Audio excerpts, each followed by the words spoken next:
I'd done 40 40 investor pitches. And I had just gotten so used to the no's that it was just painful. Was running out of money.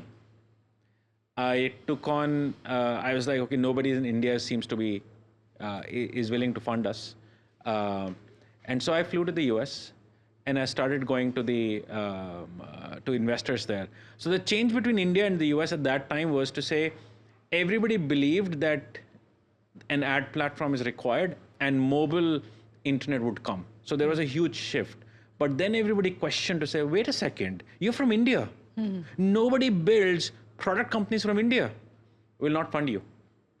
And so now I'd moved from India, not moved, I'd gone from talking to the Indian investors who were saying there is no place for a mobile internet in the world to a place where there was a place for mobile internet in the world, but no place for India and Indian entrepreneurs. Because there was no success there is no past, no history of Indian entrepreneur.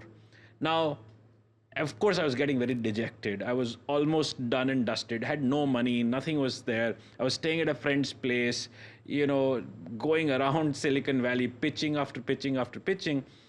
Then one day somebody introduced me to Ram Shriram. He was an early investor into Google, also board member at Google. And I was just fascinated by the fact that, yeah, I'm going to meet Ram. And I was like, okay, fine, you know, this is so cool. I will just go see him. And, you know, of course, he's also going to say no. But you know what? I'm just going to go see him. So I just went out, made a pitch to him. 20 minutes in, he was like, Naveen, I've decided I'm going to give you $7 million. Wow. We will discuss the valuation offline. Tell me, how will you make this big? Well, here is the dichotomy of this. Here is me, an entrepreneur who is almost broke. I had 20,000 rupees left in my account. Now I cannot compute what $7 million means to me. And I was calculating in that time, I think the exchange rate was 40, 45 or something. So I was multiplying very rapidly. Very rapidly. I was like 30 crores or something like that. I'm like 20,000, 30 crores. And now he's asking me a tough question to say, how will you scale? I have no idea. I have no idea how to scale because my mind was on survival. My mind was not on scaling the company at that point of time because, you know, I was almost out. And that moment when he said this, I somehow figured out the next 30, 40 minutes of the meeting, came out, sat into my rental car, and I crashed. I slept in the parking lot. I crashed because the You crashed the car or you fell asleep? No, I fell asleep. Okay. I didn't crash the car. I did not ride the car. I was, you know, it just took so much out of you, that moment to say, man, we are going to live.